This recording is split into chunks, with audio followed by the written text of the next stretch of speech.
promesa. Este pueblo de Israel nace con Abraham como su padre, que Dios le da una promesa y le dice que salga de su tierra y su parentela. No había pueblo judío, no había, era Abraham. Y de Abraham Dios le promete a ese hombre que no podía tener hijos, que tendría una descendencia muy grande.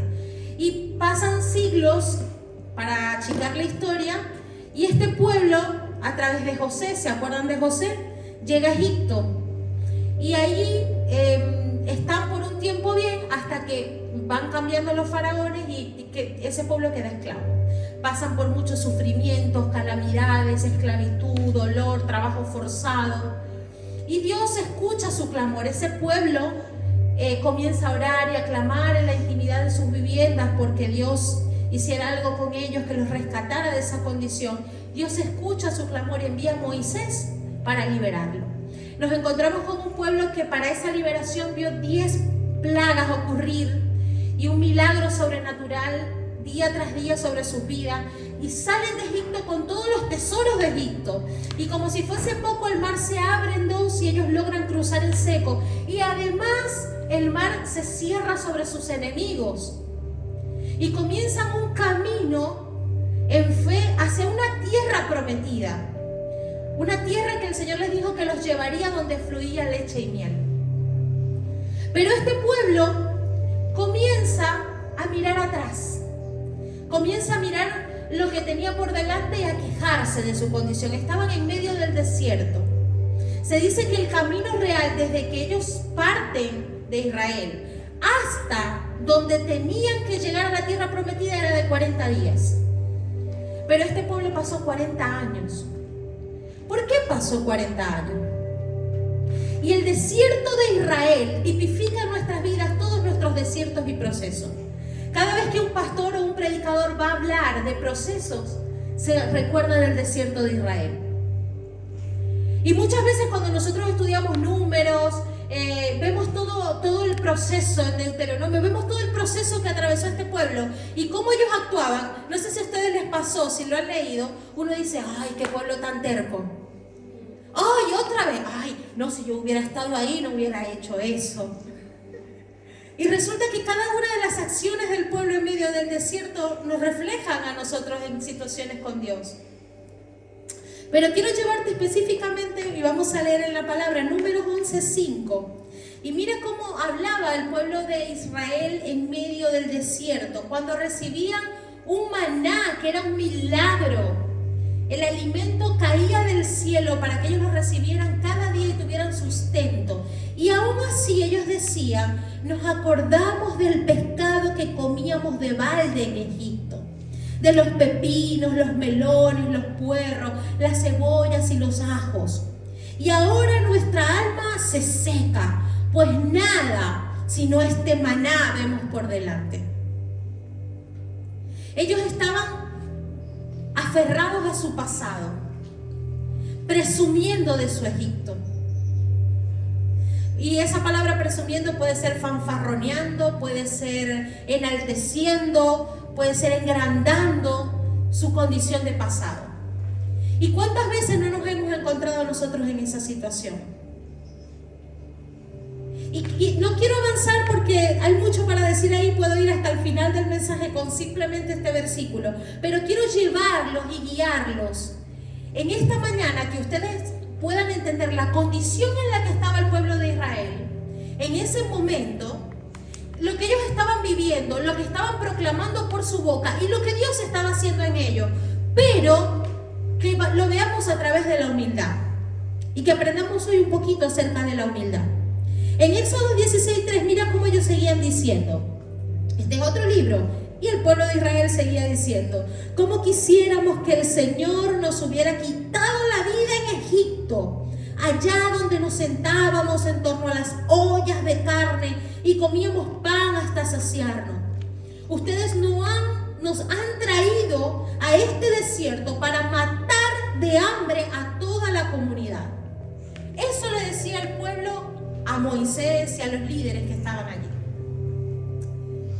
Y cuántas veces nosotros incluso cambiamos la perspectiva de nuestro pasado Porque comenzamos a ver lo bueno y no nos acordamos de lo otro que había allí, ¿no? De lo otro que estábamos pasando.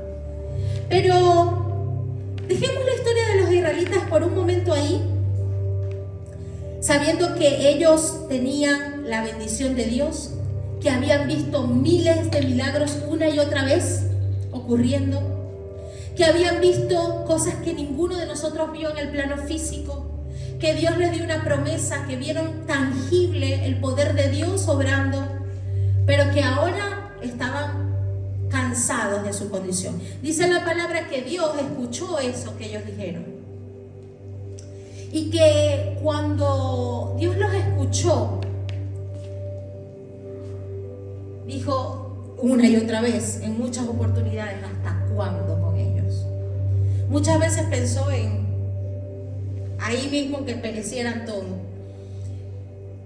¿Y cuántas veces nosotros como padres hemos escuchado a veces la queja de nuestros hijos, ¿no?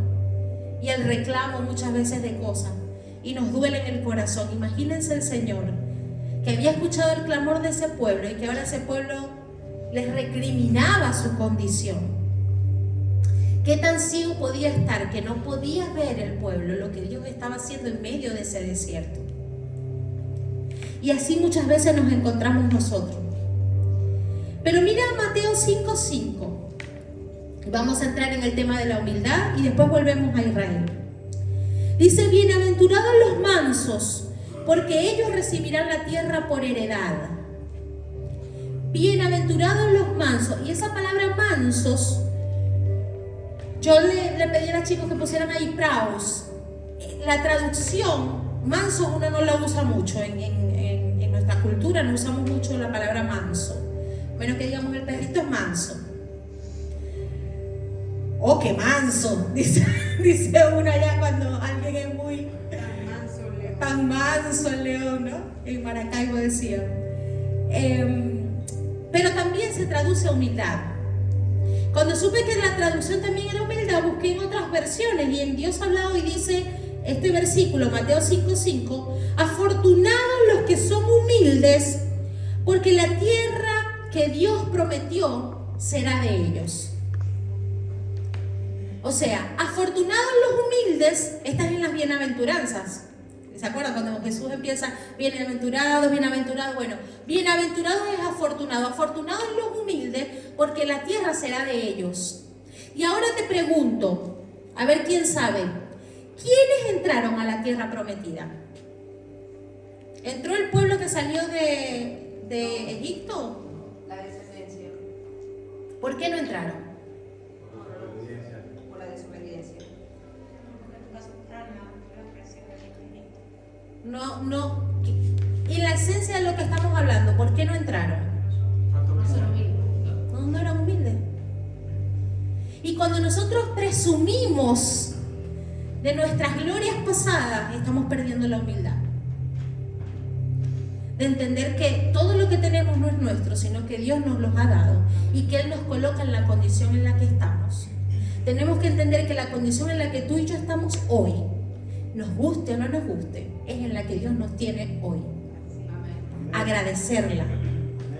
Y ese es el principio de la humildad.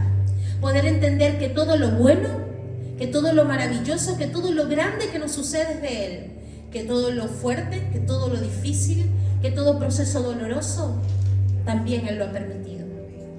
Cuando nuestro corazón se levanta en contra del Señor por no entender nuestra condición, estamos creyéndonos como Dios. Porque estamos creyendo que somos capaces de poder discernir y de poder entender qué es lo que es para nosotros bien, y no aquel que nos creó. Un corazón humilde va siempre al Padre, rogando con amor y con gozo en su corazón ante cualquier situación. Miren, el principio de la humildad es tan importante que el primer pecado que hubo en la tierra, lo hablábamos en el CAF Group, fue el orgullo. El primer pecado que existió fue de Satanás creyéndose Dios. Allí comenzó todo. Cuando nosotros enorgullecemos nuestro corazón, cuando nos creemos que somos, merecedores de la gracia del perdón, del amor de Dios. ¿Y cuántas veces en nuestras vidas no escuchamos día tras día personas diciendo, por ejemplo, estos días escuché un reel de alguien diciendo, yo no creo en un Dios que quiera que le alaben de día y de noche, todo el tiempo. Yo no creo en un Dios que quiere que todo el tiempo estemos arrastrándonos, orando y adorándolo a Él. Eso es un corazón orgulloso. ¿Cuántas veces nos decimos, pero ¿por qué Dios estás haciendo esto en nuestras vidas? ¿Por qué estás haciendo esto? Yo no me merezco esta situación que me está pasando. Hay orgullo en tu corazón. Porque en realidad no mereceríamos ni que Dios nos mirara. Porque nuestra naturaleza es pecaminosa. Porque desde nuestra carne, estuvimos hablando del pecado en los grupos de conexión, nuestra carne se inclina hacia el pecado. Es su gracia, su perdón, su restauración, su misericordia, la que nos lleva a doblegar nuestro ser para que sea Cristo edificado en nosotros. Entonces ellos no entraron, porque la palabra lo dice, y cuando nosotros estudiamos la palabra desde el Génesis al Apocalipsis, vemos cómo el Señor nos habla una y otra vez de humildad. El más importante de los frutos, y vamos a hablar en este día hoy con sinceridad, es la humildad y el amor. Pero un corazón humilde es un corazón que tiene amor. Alguien que tiene amor es alguien que practica la humildad. Y para poder ser humildes tenemos que tomar una decisión. No se trata de que nosotros un día nos despertamos y el Espíritu Santo nos bautiza y nos convierte en humildes. Nuestra relación con el Espíritu nos va a sostener y nos va a llevar a que en nuestro diario vivir practiquemos la humildad. ¿Se acuerdan del pasaje que hablamos, creo que cuando hablaba de la bondad? Que decía en Filipenses, me parece, que hablaba sobre que consideremos a los otros, que nada hagamos por vanagloria, que más bien consideremos a los otros como mayores o mejores que nosotros. Eso Dios nos pide, eso Dios necesita de nosotros. Y se oye bien y todos lo entendemos, pero suele ser difícil, ¿verdad? Suele ser muy complicado que nosotros podamos menguar en nosotros, y más que todo con un mundo que nos dice que lo más importante eres vos. Que primero vos y después los demás. Que primero tu bienestar, que primero tú, que primero te importe lo que tú vas a hacer, que tú tomes las decisiones que a ti te hagan bien y después los demás. Y el Señor Jesús fue revolucionario en este mundo porque lo que nos vino a enseñar fue humildad. Si por la paga del pecado fue la muerte y ese pecado original fue el orgullo, Jesús vino y dice que vino como la persona más humilde, se humilló a sí mismo. Fíjense lo que dice, y es maravilloso cómo se cierra la historia. Uno orgulloso se creyó como Dios y quiso ser como Dios y se llenó de orgullo y Dios lo rechazó. Y Él sedujo al hombre y lo trajo hacia ese orgullo. Pero hubo uno, Él mismo, no estimó ser Dios como cosa que aferrarse, sino que se humilló a sí mismo y poniéndose en condición de hombre, se volvió a humillar hasta la cruz. Y eso es lo que nos deja un reflejo a nosotros, de que la humildad es el camino por el cual Dios nos trazó. Miren esa línea que tenemos acá en la iglesia, acá. Ese es el camino. Y es un camino de humildad. La puerta es estrecha y pocos son los que pasan. El camino es angosto, pero lleva a la bendición. Mientras que la puerta que va hacia la perdición es grande y muchos son los que le siguen. ¿Y saben qué hay en esa puerta? Banalidad que enorgullece el corazón. Riquezas, glorias aparentes, que la gente nos mire como alguien importante. Eso es lo que te vende el camino de la perdición. Muchos son los que caminan. Pero el camino de la humildad te lleva a obrar en silencio, a amar, a perdonar y a experimentar el verdadero gozo que hay en nuestro corazón, que es cuando vemos que al otro le va bien.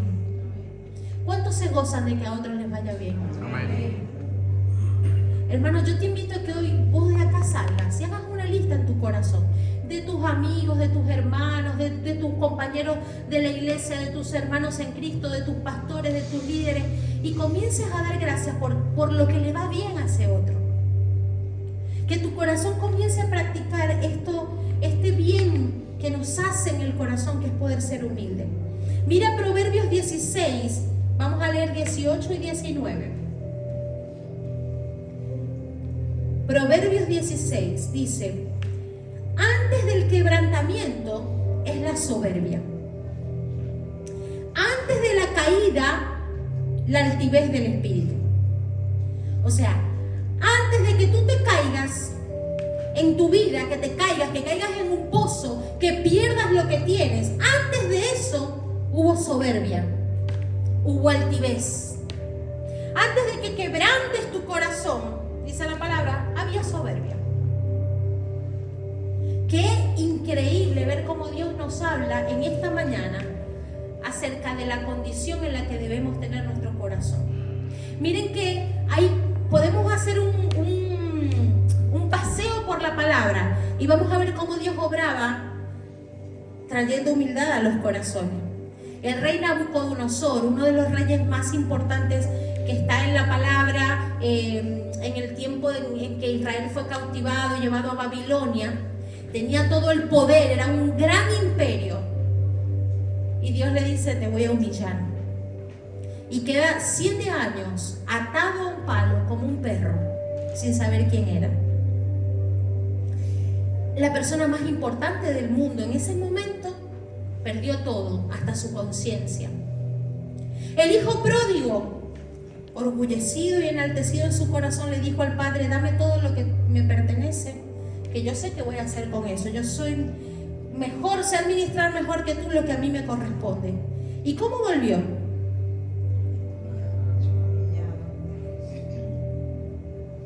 En la humillación hay una gran lección. Y te quiero dar unos puntos, y los que les gusta anotar, aquí tienen todo el mensaje.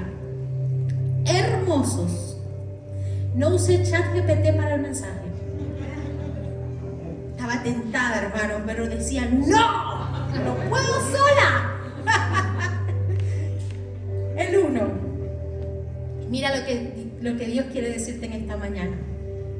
Estaba muy contenta porque el Señor me dio esta palabra así, escuchando una prédica, y era nada que ver con lo que se estaba predicando, y corrí y dije: este es el mensaje del domingo. Y decía así, esto que primerísimo que anoté: estás tan enfocado en mirar y recordar lo bueno de tu miseria pasada que no te das cuenta de dónde estás hoy, y es porque el Señor te trajo. Y si Él te trajo, es porque Él tiene una tierra que fluye leche y miel para ti. Amén. Pero a veces nos quedamos enganchados con lo que tuvimos. Y yo sé que este mensaje es muy fuerte para los migrantes, porque muchas veces miramos a nuestro Egipto y alabamos y recordamos las glorias pasadas.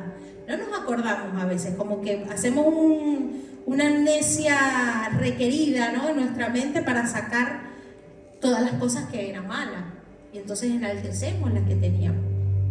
Pero no solamente se trata de un venezolano migrando a otro país y recordando sus glorias de Venezuela. También acá argentinos y gente en todo el mundo miran su Egipto, que puede ser la herencia de sus padres. Su Egipto puede ser la posición económica, a donde llegaron en algún momento de sus vidas.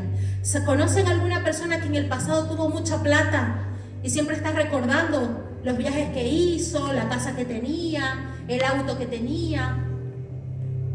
Nuestro Egipto puede ser nuestros estudios, siempre recordando el trabajo, la empresa, la posición, el cargo que obtuvimos.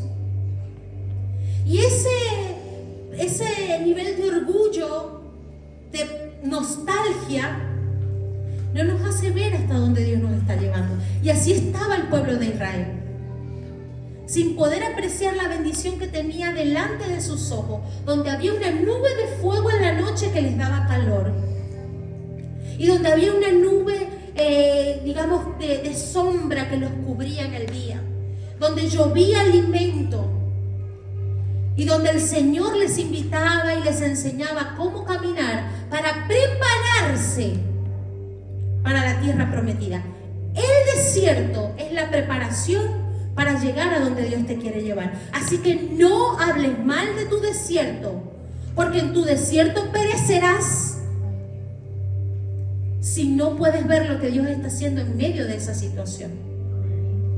Aprende a dar gozo, honra y gloria al Señor en tus desiertos. Porque en el desierto Dios te prepara tu corazón, prepara tu mente, prepara todo tu ser para que entres en la tierra prometida en la condición en la que Él quiere que estés. Si tú vas a la tierra prometida, si Israel hubiese pasado de Egipto a la tierra prometida, habría destruido todo. Por eso ellos no pudieron pasar. Tú nunca vas a valorar la tierra prometida si no tienes un desierto por delante.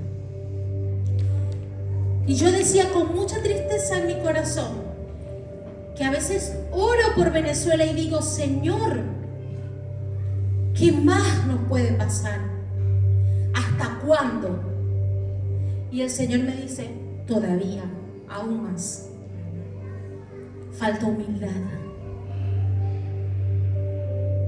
Falta humildad en nuestro corazón.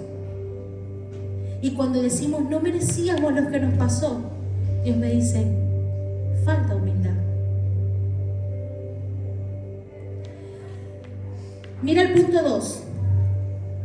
Dice, el enorgullecerte del pasado anula la humildad que necesitas para recibir lo que viene por delante.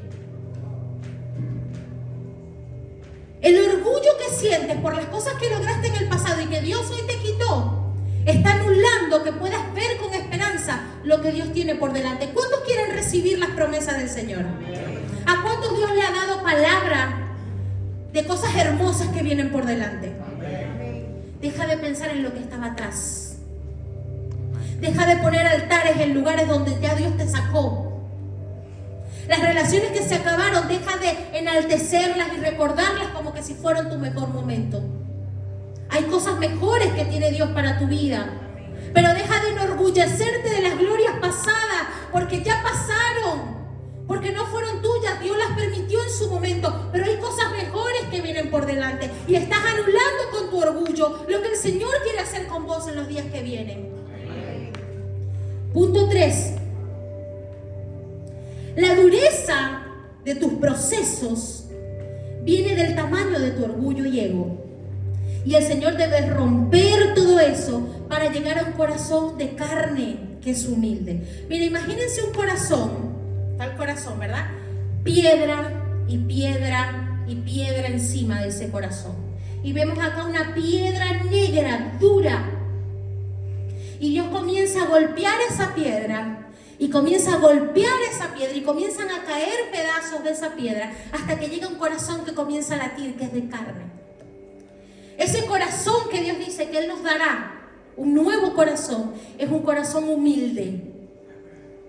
Y Él tiene que romper todas las capas de orgullo que muchas veces cubren nuestro corazón, que las cubrimos con heridas, con traumas, con falta de perdón, con rencor en nuestro corazón. Vamos cubriendo nuestro corazón y ese corazón se encuentra endurecido. Y el tamaño de lo que Dios tiene que darle a ese corazón va en relación o en proporción con el tamaño de tu orgullo. De cómo te enalteciste, de cómo te crees capaz por ti mismo de lograr todo lo que el Señor en realidad ha hecho en tu vida. Punto número 4. Y aquí me voy a detener para explicarles algo que ojalá todos pudiéramos entender. Yo puedo entender y recordar siempre. El Señor quiere sanarte de la altivez. Porque la altivez está impidiendo que haya mucha bendición en tu vida. Y puedes decir hoy, no, yo no soy altivo. Pero comienza a analizar tus pequeñas acciones en el día a día. Y te vas a dar cuenta que todos tenemos una cierta porción de orgullo, de altivez, de creernos mejor que alguien. A lo mejor nos consideramos peor que muchos otros, pero nos consideramos mejor que otros también. Y mira lo que dice acá, el Señor quiere sanarte de la altivez. Y para sanarte de la altivez, Él te tiene que dar humildad.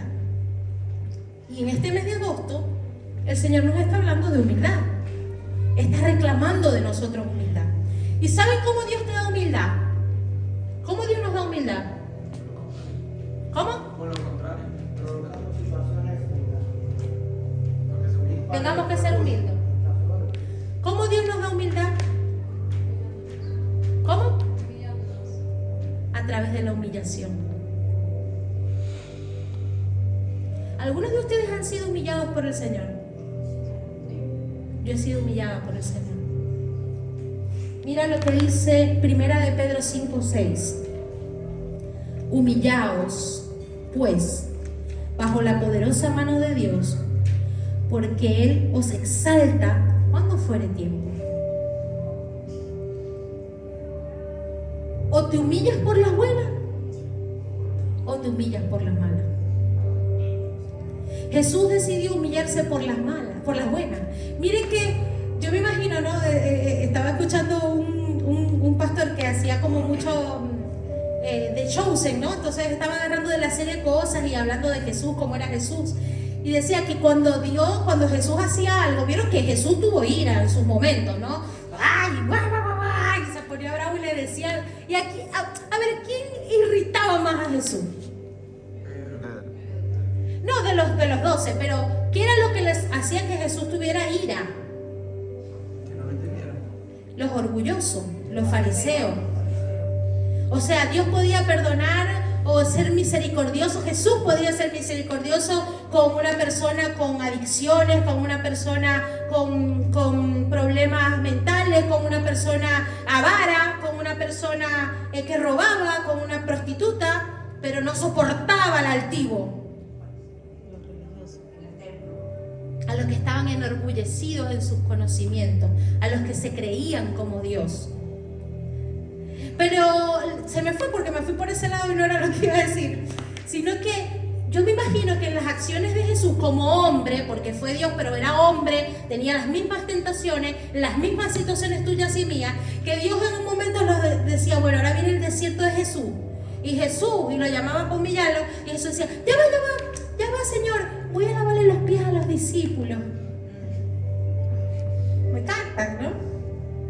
Y Dios decía, a ver, vamos a darle una lección de humildad a Jesús. Y Jesús decía, ya va. Yo voy a ir allá y a darle la palabra a todos, a los 5,000.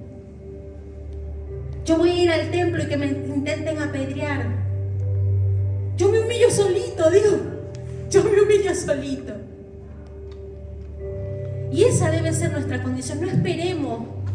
No esperemos que sea el desierto, el castigo del Señor sobre nosotros, la corrección del Padre que ama al Hijo y que no lo deja en su condición, sino que le corrige para que pueda recibir aquello que anhela en su corazón. No dejemos que solo eso sea la forma en la que aprendemos del Señor. Humillemos nuestro corazón cada mañana. Y cada vez que en tu mente y en tu corazón haya orgullo que puedas detectar, comienza a obrar en humildad. Busca a quien ayudar. Busca a quien compartir una palabra. Busca con quien compartir el pan. Busca a quien puede sembrar algo de amor. Busca poder ayudar incluso o orar por aquellos que no te quieren, por aquellos que te ofenden, por aquellos que te tratan mal. Miren, iglesia, yo anhelo y oro todos los días al Señor, porque en este lugar, no importa cuántos seamos, pero todos seamos transformados. Amén. Que todos podamos reflejar a Cristo. Que en esta iglesia no se trata de las luces, del sonido. En esta iglesia no se trata de la estructura. Miren que nosotros hablamos, Rolando y yo, de equipo creativo, y enseñamos a iglesias a través del marketing. Enseñamos a iglesias cómo grabar video. Enseñamos a iglesias cómo ser influyentes en redes sociales.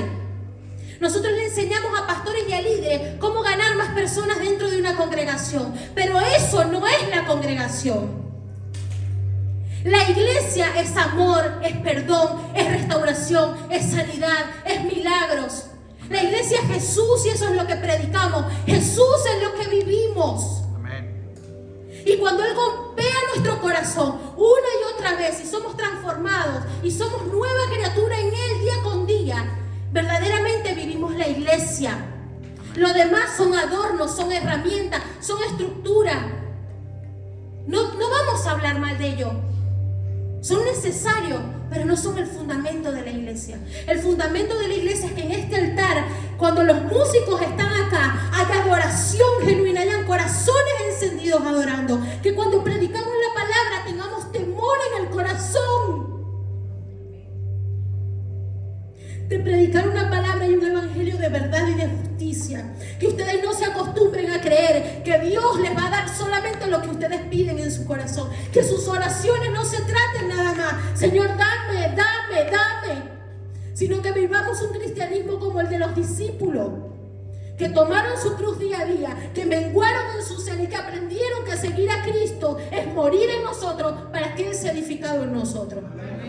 Morir en nuestros deseos de la carne, morir en nuestros pensamientos, en nuestros sueños y en nuestros anhelos.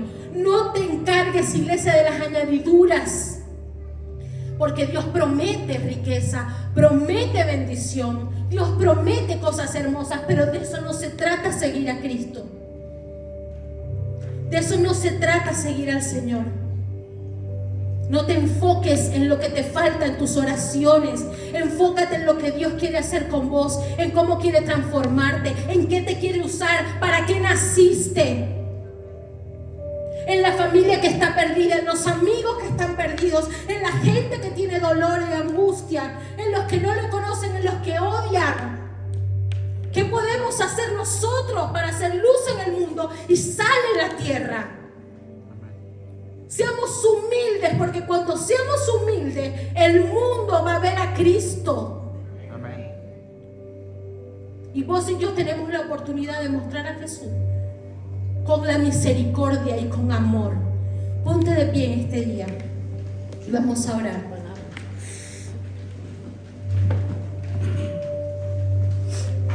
Gracias, Señor, por tu palabra, Dios.